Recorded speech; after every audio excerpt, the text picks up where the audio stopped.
내용들이 사사기 이제 말기에 있어졌던 내용입니다. 그래서 아마 오늘 사사에 대한 이야기를 함께 나눌 때 아마 많이 도움이 될 것 같습니다. 자, 오늘은 7번 사사들 이 내용들을 함께 좀 잠깐 살펴볼게요. 자, 밑에 이스라엘 백성들은 거기 한번 읽어보도록 하겠습니다. 자, 이스라엘 백성들은 시작. 이스라엘 백성들은 드디어 400여 년의 노예 생활과 40여 년의 광야의 천막 생활과 방을 모두 청산하고 가나안 땅을 정복했습니다. 하나님의 오래전 믿음의 조상인 아브라함에게 주셨던 땅에 약속의 땅에 하늘의 별과 땅의 모래처럼 많은 때를 이루어 하나의 국가로서 정착하게 되었습니다. 그동안 아브라함이란 시작하여 300만 명이 넘는 거대한 나라를 이루게 된 것은 실로 대단한 역경의 드라마였습니다. 나라 없이 떠돌던 이스라엘 백성들은 이제 땅을 차지함으로써 어엿한 나라의 모습을 갖추게 되었습니다. 사사기는 바로 이때에 400년간 기록한 책이었습니다. 자, 사사기의 전체적인 줄거리가 사실 몇 년 동안 이루어진 내용이냐면 여기 나와 있는 것처럼 이제 400여 년 동안 있어진 내용들입니다. 자, 제가 아마 지난주에 잠깐 설명을 드렸었던 것 같아요. 이 사사기 안에서는 굉장히 중요한 사이클이 7번 돌아간다고 말씀을 좀 드렸습니다. 그래서 자, 이제 1번 위에를 보면 자, 하나님이 이제 뭐예요? 이스라엘 백성들이 배부르고 등 따시니까 뭐 하기 시작했어요? 죄를 짓기 시작합니다. 이 저지른 죄의 대표적인 죄가 이제 우상 숭배에 대한 내용이고 도덕적인 타락, 윤리적인 타락이 이제 함께 따라오게 되죠. 자, 그랬는데 이제 그 다음에 죄를 지을 때 하나님이 뭐 하세요? 징계하시기 전에 사실은 이제 경고하십니다. 그러면 안 된다고 그랬는데 말 안 듣죠. 그러고 나서 결국은 징계를 받게 되어지는 것으로 말미암아 힘드니까 이스라엘 백성들이 하나님께 뭐 했어요? 하나님 도와달라고 살려달라고 이제 회개를 하게 됩니다. 자, 회개를 하면 하나님이 사사를 세우셔서 그 이스라엘 백성들을 이제 구원하시죠. 자, 구원하시고 나서 또 하나님이 뭐 하세요? 축복하시면 그 축복하시는 것으로 말미암아 다시 또 죄를 짓게 되는 이런 상황을 반복하는 것이 이제 사사기의 전체적인 사이클이에요. 근데 이 사이클을 총 몇 번을 반복하게 되느냐면 7번을 반복하게 됩니다. 그래서 7이라고 하는 숫자가 이제 완전 숫자로서 우리의 많은 인생들이 이런 사이클을 함께 돌아간다고 있다라고 이제 여러분들 이제 생각하시면 될 것 같아요. 자, 이렇게 보면 가나안 땅에 정착한 이스라엘 백성들의 문제점이 무엇이었느냐? 자, 첫 번째 문제점이 뭐냐면 사사기 1장 19절 말씀을 보면 자, 다 같이 한번 읽어볼게요. 시작. 여호와께서 유다와 함께 계셨으므로 그가 산지 주민을 쫓아내었으나 골짜기의 주민들은 철병거가 있으므로 그들을 쫓아내지 못하였으며. 자, 첫 번째 문제가 뭐냐면 하나님이 분명히 그곳에 사는 거민들을 어떻게 하라고 명령하셨어요? 다 쫓아내라고 명령하셨습니다. 근데 여러 가지 이유들에 의해서 쫓아내지 못한 상황이 벌어진 거죠. 어떻게 보면 쫓아내지 않았던 못했던 가장 큰 이유는 그곳에 사는 사람들이 뭘 가지고 있었대요? 철병거. 어떻게 보면 쫓아내기 위해서 굉장히 큰 희생을 치러야 하기 때문에 그 희생에 대한 두려움으로 말미암아 쫓아내지 못했던 민족들이 있고요. 그리고 겸사겸사 함께 어우러져 사는 가운데 그냥 뭐가 생겼어요. 그냥 그들과 함께 나름대로의 정이 생긴 거예요. 그래서 그냥 대충 같이 살지라고 하는 마음 가운데 다 쫓아내지 못하는 경우들도 이제 있었습니다. 근데 결국은 쫓아내지 못했다라고 하는 이것이 결국 이스라엘의 가장 첫 번째 문제가 되는 거죠. 그래서 우리는 이런 거예요. 죄라고 하는 것이 어떻게 보면 하나씩 둘씩 양보하기 시작하여 주변에 두기 시작하면 그게 우리의 삶의 올무가 되어지기 시작합니다. 그래서 아주 작은 죄라도 제거해야 함에도 불구하고 제거되어지지 않으면 그게 우리의 이게 전염이 되어지고 마치 누룩처럼 우리의 삶을 전체를 이제 물들게 만드는 일들이 벌어진다는 거죠. 자, 그리고 쫓아내지 못한 것으로 인하여 그 다음에 문제가 생긴 게 뭐냐면 사사기 2장 11절 말씀 같이 한번 읽어볼게요. 시작. 이스라엘 자손이 여호와의 목전에 악을 행하여 바알들을 섬기며. 자, 무슨 일이 벌어졌어요? 자, 쫓아내지 못하고 함께하고 있는 이방인들, 어떻게 보면 우리가 그들을 뭐 할 수도 있어요. 이게 하나님을 같이 섬길 수 있도록 전도할 수 있으면 참 좋겠는데 이게 쉽지가 않은 거예요. 오히려 거꾸로 전염을 당하는 경우가 더 다반사가 되어지는 거예요. 그래서 종종 이제 청년들 가운데 신앙이 있는 이제 자매들이 남자를 만났어요. 근데 신앙이 없는 남자를 만나서 결혼을 하면서 무슨 생각을 가져요? 내가 열심히 해서 이 남자를 어떻게 하겠다? 전도하겠다. 근데 거의 대부분 아무리 성공한다고 할지라도 이 남편 때문에 20-30년을 고생을 하는 거예요. 그리고 거의 대부분은 전도를 시키기보다는 오히려 거꾸로 어떻게 돼요? 이 남편으로 인하여 드문드문 교회를 다니다가 결국 자기 신앙도 잃어버리는 상황들이 이제 벌어진다라고 하는 것이죠. 그래서 이런 거예요. 어떤 선한 영향력이 악한 영향력을 좀 이겨줬으면 좋겠는데 일반적으로 죄라고 하는 것이 그렇게 무서워요. 그렇게 이겨질 수 있는 것이 아니다라는 것이죠. 그래서 결국은 오히려 그들이 섬기던 신들을 이 이스라엘 백성들이 함께 섬기는 일들이 이제 벌어지는 일이 이제 생겼습니다. 자, 그래서 밑에 읽어볼게요. 하나님은 시작. 하나님은 이스라엘 백성들이 잘못을 인정하고 언제라도 회개하기만 하면 사사를 보내 구원을 행하셨습니다. 그 구원의 모습은 어떠했습니까? 자, 죄를 짓는 이스라엘 백성들을 향하여서 하나님께서 심판하지 않고 징계하셨어요. 그러면 심판과 징계가 무슨 의미인지 뭐가 다른지 좀 아시겠어요? 심판과 징계. 여러분, 심판은 저지른 죄에 대하여 뭐 하도록 하는 거예요? 그 대가를 지불하도록 하는 거예요. 그러니까 어떻게 보면 심판의 목적은 죄에 대한 대가를 지불하는 것으로 끝이 납니다. 근데 징계는 저지른 죄에 대하여 대가를 지불하는 게 아니라 목적이 뭐예요? 그 아픈 과정을 통하여서 뭐 하도록 하는 거예요? 돌아올 수 있도록의 기회를 주는 것이 이제 징계입니다. 그래서 하나님은 죄를 저지른 이스라엘 백성들을 심판하신 게 아니라 징계하심으로 인하여서 어떻게 해서든 돌아올 수 있는 기회를 주시려고 애를 쓰는 거죠. 그래서 조금만 회개하려고 이렇게 자세를 옮기면 하나님이 그냥 다가가시는 거예요. 네가 돌이키려냐? 라고 하면서 하나님이 도와주시는 거죠. 그래서 자, 사사기 2장 16절 한번 읽어볼게요. 16절 17절 다 같이 시작.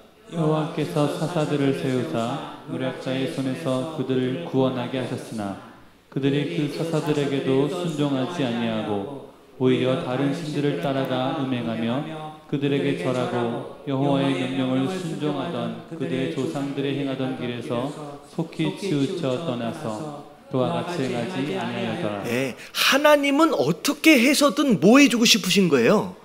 구원하시고 용서해 주시고 싶은 거예요. 근데 이스라엘 백성들은 그 하나님의 마음을 몰라요. 그렇게 하였음에도 불구하고 그들은 하나님께 뭐 했다? 세우신 사사들에 대해서 순종하지 않고 오히려 거역하는 길을 계속 반복해서 가게 됩니다. 자, 그리고 사사기 3장 9절 말씀도 한번 읽어볼게요. 자, 다 같이 한번 읽어봅니다. 시작. 이스라엘 자손이 여호와께 부르짖음에 여호와께서 이스라엘 자손을 위하여 한 구원자를 세워 그들을 구원하게 하시니 그는 곧 갈렙의 아우 그나스의 아들 온니엘이라. 네, 그래서 자 이런 과정 안에서도 또 하게 되면 또 하나님께 또 구원자를 허락하셔서 또 이제 구원해 주시는 내용들이 나옵니다. 자, 그래서 오른쪽에 봐서 위에 한번 읽어볼게요. 죄는 시작. 죄는 하나님이 없는 데서 생깁니다. 하나님 중심으로 살지 못하고 각각 자기의 소견대로 행할 때 인간의 죄악은 더욱 번성하게 됩니다. 이스라엘은 보이지 않는 하나님의 통치를 받고 살아야 하는데 그들은 보이는 인간의 왕이나 지도자를 의지하게 됩니다. 사사시대는 인간 스스로 왕이 되는 시대였습니다. 여기서 우리는 보이지 않는 하나님을 따르며 산다는 것이 얼마나 어려운가를 알 수 있습니다. 인간의 통치가 아닌 하나님의 통치를 받는다는 것이 죄악된 인간으로서는 거의 불가능함을 알 수 있습니다. 자, 그래서 이 사사기 안에서 자주 등장하는 표현들 가운데 하나가 뭐냐면 각각 자기의 소견을 따라라고 하는 표현들이 자꾸 나오는 거죠. 그래서 이런 거죠. 내 맘대로요, 내 맘대로. 오늘 조금 전에 읽어봤던 내용들을 보니까 뭐가 은이 뭐 생겼는데 그거 가지고 왔다 갔다 하더니만 그걸로 뭘 만들어 버려요. 그냥 이게 우상 같은 걸 만드는 거예요. 그래놓고 또 뭘 만들어요? 애복 같은 걸 만들어 가지고 자기 가정 안에서 그냥 제사장을 세워요. 그러니까 어떻게 보면 하나님이 정하신 율법이 있고 규례들이 있음에도 불구하고 율법도 떠들러 보지도 않고 규례도 떠들러 보지 않고 그냥 뭐 한 대로 사느냐면 자기 생각대로, 심지어 그 우상을 만들면서 누구 이름을 걸어요? 여호와 하나님께서라고. 근데 이게 하나님 전혀 기뻐하시는 모습이 아님에도 불구하고 말은 하나님, 말은 여호와라고 얘기하면서 자기 마음대로 행동하는 모습들을 우리가 이제 사사기 안에서 보게 된다는 거죠. 그래서 우리가 하나님을 믿는다라고 하는 부분에 있어서 우리가 삶을 살아가는 방법, 방식조차도 하나님이 뭘 원하시는지를 뭘 통하여 알아야 돼요? 하나님의 말씀을 통하여 보고 이걸 하나님 기뻐하시는 방법인지를 돌아보며 그렇게 살아갈 필요가 있다는 거죠. 자, 그래서 자기 옳은 소견을 따라 그렇게 막 살았던 것이 이 사사기의 전체적인 내용입니다.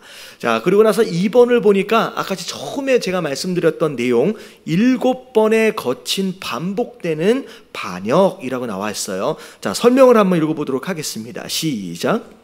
이스라엘 사람들은 약 400여 년 동안 7번 하나님을 저버리는 행위를 함으로써 7번 이상 사람으로 하여금 압박의 괴로움을 당했고 사사들을 통하여 7번 구원을 받았습니다. 그 중에 몇 가지 대표적인 사건을 말해 보십시오. 자, 이 7번의 사건들 이게 사실 이게 딱 보면 우리 44페이지 여기 한번 보시면 좋을 것 같아요. 44페이지를 보면 자, 이 사사시대 밑에 나오잖아요. 그런 다음에 1, 2, 3, 4, 5 죄짓고 징계받고 회개하고 구원받고 평화를 누리고 다시 또 죄짓고 이런 반복들이 7번 된다고 이제 말씀을 드렸습니다. 그리고 나서 자, 이제 사사기에 등장하는 대표적인 사사들 몇 명이 나와요. 1번서부터 12번까지가 사사기에 등장하는 주요 이제 사사들의 명단입니다. 그 중에 이게 이제 진하게 표시되어 있는 것이 대표적으로 우리가 잘 알고 있는 사사들의 이름이며, 그리고 삼손 다음에 마지막 사사가 누구예요? 사무엘. 이 사무엘이라고 하는 사사는 왕정시대로 들어가면서 중간에 연결고리가 되는 사사다라고 생각하시면 될 것 같아요. 그래서 이런 루트를 가지고 여러 사사가 등장하면서 7번의 그런 이제 사이클이 있어지게 되는데, 자, 여기 나오는 거 보니까 세 번째 압박, 자 53페이지로 다시 돌아와서 세 번째 압박을 보면, 자, 이스라엘이 저지른 죄가 무엇입니까? 그냥 대표적인 죄가 뭘 숭배한 거예요? 우상을 숭배한 거예요. 자, 그래서 여자 사사가 등장하게 되는데 여자 사사 우리가 이름 잘 알고 있죠. 누구예요, 여기? 드보라라고 하는 사사. 자, 이게 이제 세 번째 압박 안에서 구원을 받은 이제 구원의 역할을 감당한 사람이 이제 드보라라고 하는 바로 이 사사입니다. 자, 그리고 네 번째 압박. 자, 이스라엘이 저지른 죄가 무엇입니까? 이것도 마찬가지예요. 우상 숭배인데 여기서는 누가 쳐들어오느냐? 미디안이라고 하는 이제 나라가 쳐들어오게 됩니다. 자, 이 미디안과 함께 싸웠던 사람이 누구냐면 우리가 잘 알고 있는 기드온이고, 기드온하고도 몇백 용사예요. 300용사죠. 자, 여러분들 이게 뒤에 페이지를 보면 전투 장면이 어떠했느냐라고 하는 게 내용이 나오는데, 이 기드온이라고 하는 이 사사가 전쟁을 치르는 장면은 굉장히 독특해서 이 사사기 안에서도 굉장히 자세하게 좀 나와 있어요. 기드온의 어떻게 보면 미디안 군사들이 마치 무엇처럼 모였다고 설명을 하고 있냐면 바다의 모래알처럼 모였다라고 설명이 되어집니다. 자, 그래서 그 싸움을 싸우러 나가기 위해서 이스라엘 백성들이 다 모였는데, 자, 하나님이 이 모여진 이스라엘 군사들을 향하여 숫자가 많다 그랬어요, 적다 그랬어요? 네, 사실은 미디안 군사랑 비교했을 때는 사실은 턱도 없이 부족한데, 하나님 보시기에는 뭐라고 말씀하시냐면 이게 많다는 거예요. 이유가 뭐였어요? 턱도 없이 부족한데 만약에 이 전쟁을 이기도록 하면 이 스스로 군인들을 생각할 때 무슨 얘기가 하는 거야? 나는 몇 명 죽였느니, 나는 20명 죽였느니, 나는 30명 주니, 그러면서 스스로가 전쟁을 이길 수 있었다라고 교만해질까 하나님이 염려하셨어요. 그래서 이게 많다라고 해가지고 첫 번째, 집에 가족들이 있든지 혹시는 겁이 나든지 용기가 없든지 하는 사람들이 다 돌아가라 해가지고 다 돌아갔는데 진짜 몇 명밖에 안 남은 거예요. 근데 진짜 몇 명밖에 안 남은 상황 가운데서 마지막 테스트로 사람들을 거르셨는데 무슨 방법으로 거르셨는지 기억나세요? 물을 딱 먹게 하는데 어떻게 했어요? 손으로 떠서 마치 뭐처럼, 개처럼 이 물을 핥아먹는 사람들을 300명으로 구별하셨어요. 저는 이게 이렇게 군이니까 주변을 이렇게 살피면서 이렇게 먹는 사람. 근데 성경을 자세히 들여다보니까 보통은 물을 떠가지고 어떻게 먹어요? 이게 마셔요. 근데 뭐 하는 사람만 골랐어요? 이게 마시는 게 아니라 혀로 개처럼 핥는 사람을 구별하셨다는 거죠. 여러분, 이 개처럼 핥는 사람은 굉장히 독특한 사람이에요. 그러니까 몇십만 명 중에 한두 명 나올까 말까 한 진짜 이상한 사람 300명을 모은 거예요, 그냥. 그리고 난 뒤에 이 300명을 가지고 자, 이제 전쟁에 나갈 때 자, 뭘 들고 나가래요? 이게 뭐 방패, 창, 칼 이거 들고 나가는 얘기가 아니라, 자, 뭘 들고 나가느냐? 횃불을 들고 나가고, 횃불을 가릴 수 있는 항아리를 들고 나가고, 그리고 또 뭘 들으래요? 나팔을 하나를 들고 나가라. 이건 전쟁을 하러 나가는 사람의 모습이 아닙니다. 자, 이렇게 나갔을 때 하나님의 명령하심이 있을 때 어떻게 하라는 거예요? 그냥 항아리를 갑자기 깨고 그 다음에 횃불을 들고 뭘 불어라?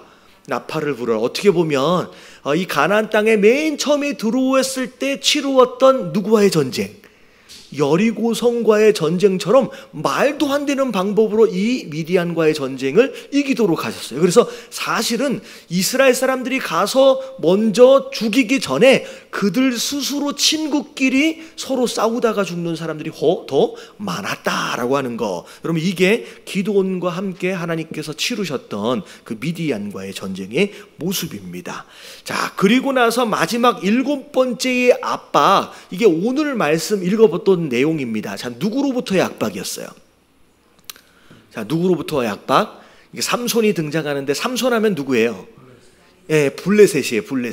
블레셋으로부터의 압박이 있었는데, 여러분, 이 블레셋으로부터 압박을 구원하기 위해서 하나님께서 삼손이라고 하는 사람을 나시린으로 정하시고 이제 길러 가시고 또 그것에 사용하시는 모습을 봅니다. 근데 특별히 사사들 가운데 처음부터 끝까지 어떻게 보면 하나님 앞에 아름답게 쓰임받은 사사가 사실 많지가 않아요. 중간에 아쉬운 부분도 많이 있고, 가장 많이 아쉬웠던 사람이 어찌 보면 이 마지막 삼손과 같은 이제 사람입니다. 자, 맨 처음에는 블레셋을 향한 하나님의 구원하심을 알고 그들에게 오히려 먼저 접근해서 일들을 벌이는 내용들을 좀 나와요. 근데 이게 이 삼손이 뭘 좋아했어요? 이게 이 아가씨를 좋아했어요. 그래가지고 자꾸 거기에 꼬이기 시작하면서 마지막 부분에 우리가 성경 읽으면서 볼 때는 정말로 답답한 모습을 보는 거예요. 삼손과 누가 나와요? 들릴라. 아니 말하는 족족 뭐 300줄로 7번을 묶으면 내 힘이 빠질 것이다 라고 얘기해 줬더니 어떻게 해요? 아니 그 다음날 아침에 보니까 묶여 있잖아요. 근데 여러분 그 다음에 또 무슨 3번도 쓴 적이 없는 무슨 동아줄로 묶으면 뭐 되는, 근데 그 다음날 아침에 또 묶여 있잖아요. 별의별 거를 다 아침에 다 묶여 있는데, 그러면 결국 머리를 자르려 그러면 그 다음날 어떻게 돼 있을 것 같아요? 머리가 밀려 있을 것이 뻔한데도 불구하고 하여튼간 미련한 게 한 읽으면서 되게 답답했거든요. 근데 이게 우리의 미련함이랑 되게 비슷해요. 별로 동의를 안 해주시는 것 같은데, 여러분 이런 거예요. 여러분 시험 드는 것을 보고 여러분 상처받는 것을 보면요, 항상 동일한 일에 시험 들어요. 안 그러세요? 그렇잖아요. 항상 동일한 것에 마음 아프고 항상 동일한 것에 시험 들고 자빠지고 넘어지고 하는 모습들을 보면서 우리가 이제는 좀 학습이 되어질 필요가 있어요. 내가 자꾸 넘어지는 것에서는 우리가 조심해야 돼요. 그래서 만약에 이 삼손처럼 자꾸 내가 여자한테 넘어진다 그러면 여자를 뭐처럼 알아야 돼요? 누구 얘기처럼 가까이 하면 안 돼.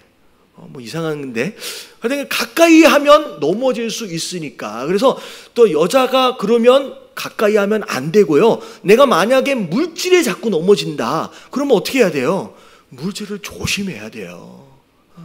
그래서 어떻게 보면 어떤 분들은 내가 자꾸 말하는 것으로 인하여 자꾸 문제가 생긴다 그러면 어떻게 할 줄 알아야 돼요? 말을 줄일 필요가 있어요. 근데 이게 진짜 힘들거든요. 근데 계속 그것으로 넘어지는 거예요. 여러분 어떤 사람은 말 때문에 문제가 생기는 사람이 있고 어떤 사람은 또 귀에 문제가 있는 사람이 있어요. 하여튼 뭐라 그러면 그래? 그래?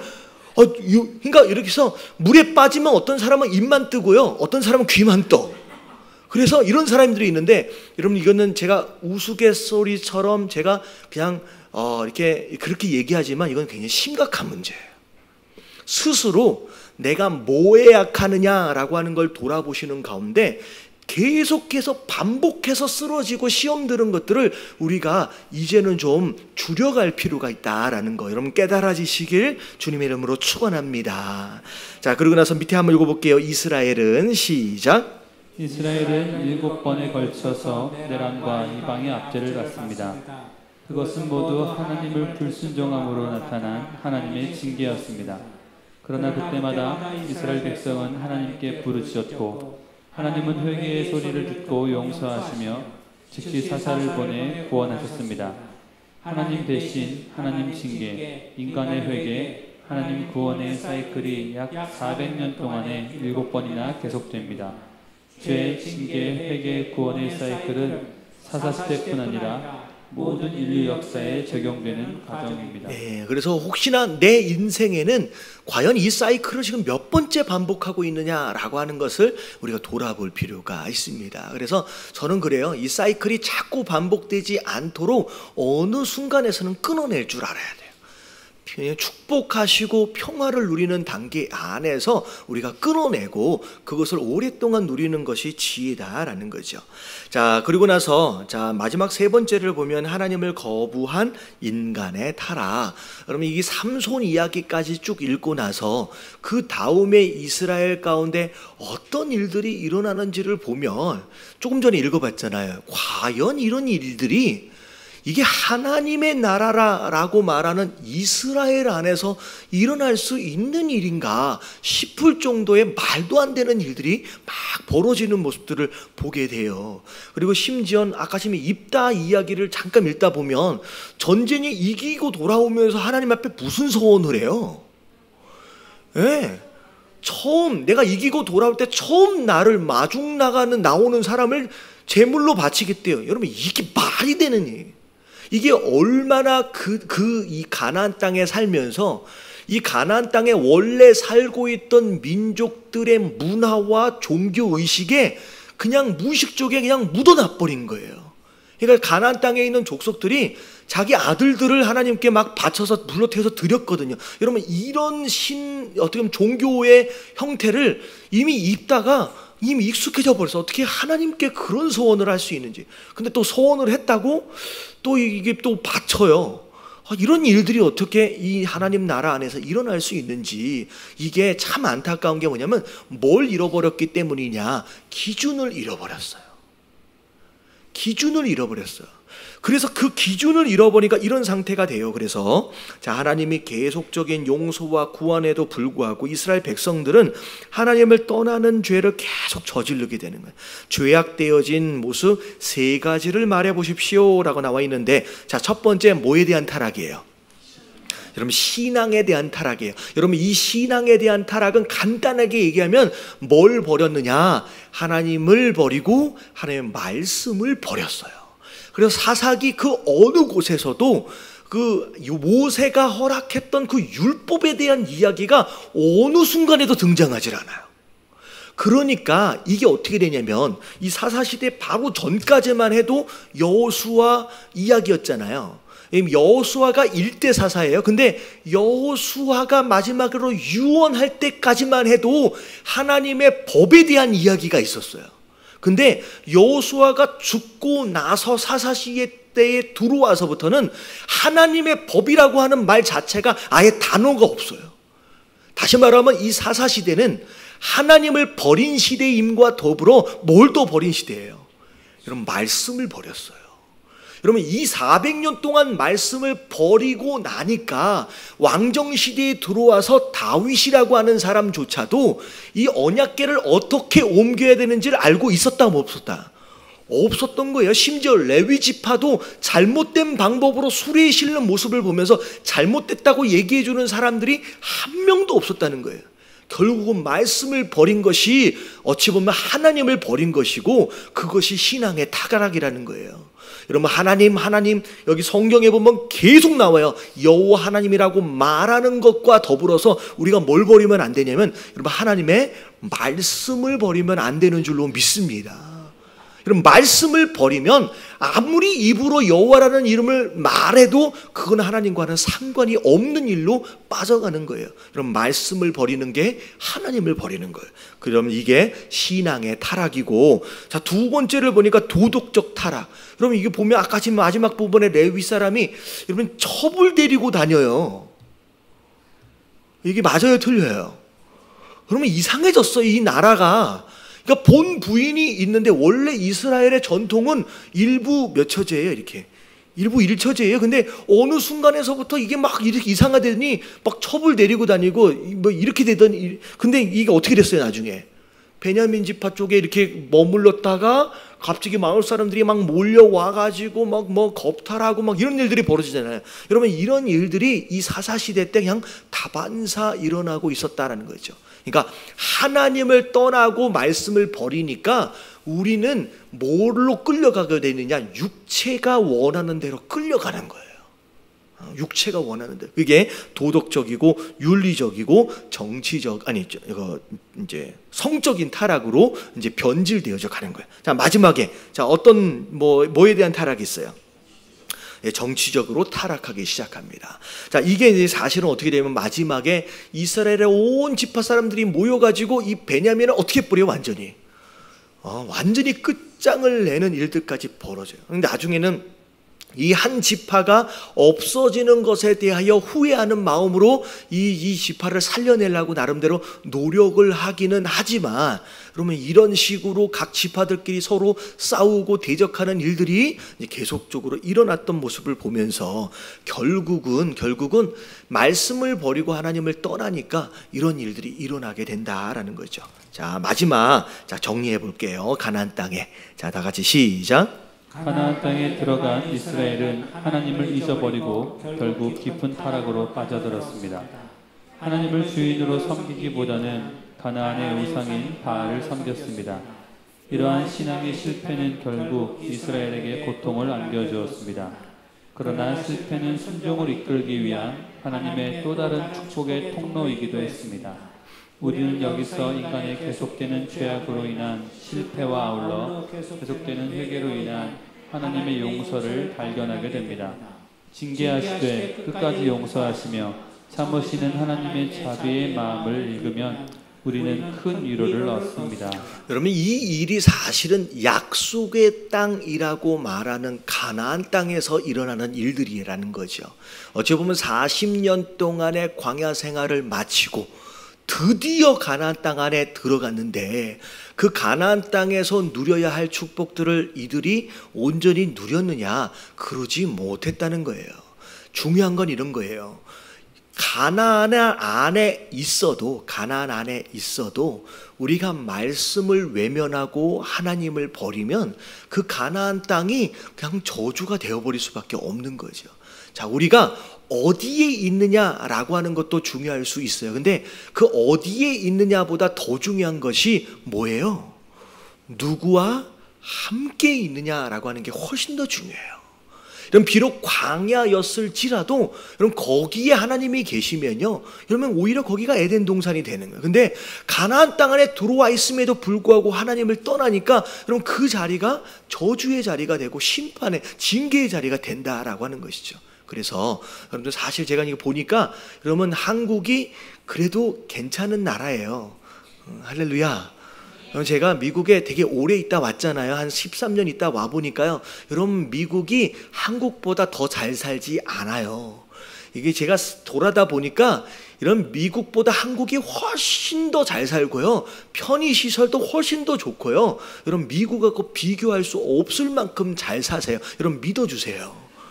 여러분 여기 계속 있다 보니까 우리가 되게 힘든 줄 아는데, 물론 이제 힘든 것도 많이 있습니다. 근데요, 여러분 미국에 가서 여기 이렇게 보면 여기 얼마나 좋은지, 저는 전철을 보면서 제가 13년 동안에 한 번 들어왔어요. 근데 제가 전철을 보고 깜짝 놀랐어요. 여러분 미국에 뉴욕에 가서 전철을 타잖아요.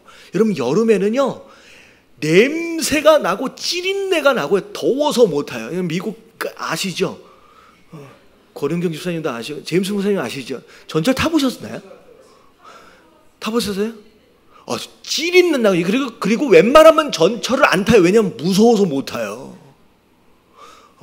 그리고 저는 한국에 와서 너무 놀란 게, 여러분 스크린 도어가 있는 것은 아마 뭐 몇몇 나라 안 될 거예요.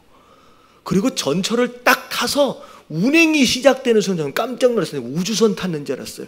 싱한 소리가 나는데, 와, 이거는 거의 미래에 온 느낌이야. 심지어 저는 그 버스를 기다리는데 이 버스가 몇 시에 오는지 핸드폰에 나와. 그리고 심지어 여기도 나와. 여러분 이런 나라는 전 세계 몇 개 없어요. 진짜 괜찮은 나라에 살고 있습니다. 더군다나 여러분 김포, 한강, 신도시 여기 괜찮아. 저는 되게 깨끗하고 점점 막 이렇게 이게 안 좋은 것들도 좀 들어와서 그래 좀 염려가 되지만, 여기 앞에 극장도 생겨요. 괜찮아, 여기 살만해요.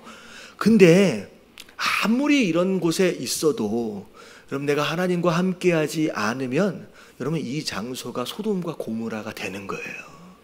그럼 내가 어디 있느냐가 중요한 게 아니라 누구와 함께하고 있느냐라고 하는 게 중요해요. 근데 그 누구와 함께하고 있느냐라고 하는 것 자체가 보이지 않는 하나님이기 때문에 굉장히 추상적이야. 근데 하나님과 함께하고 있다라고 하는 것 자체를 굉장히 뭐라 그럴까요? 구체적으로 설명하면 그냥 무엇과 함께하는 것을 의미해요. 이런 말씀과 함께하는 것을 의미해요.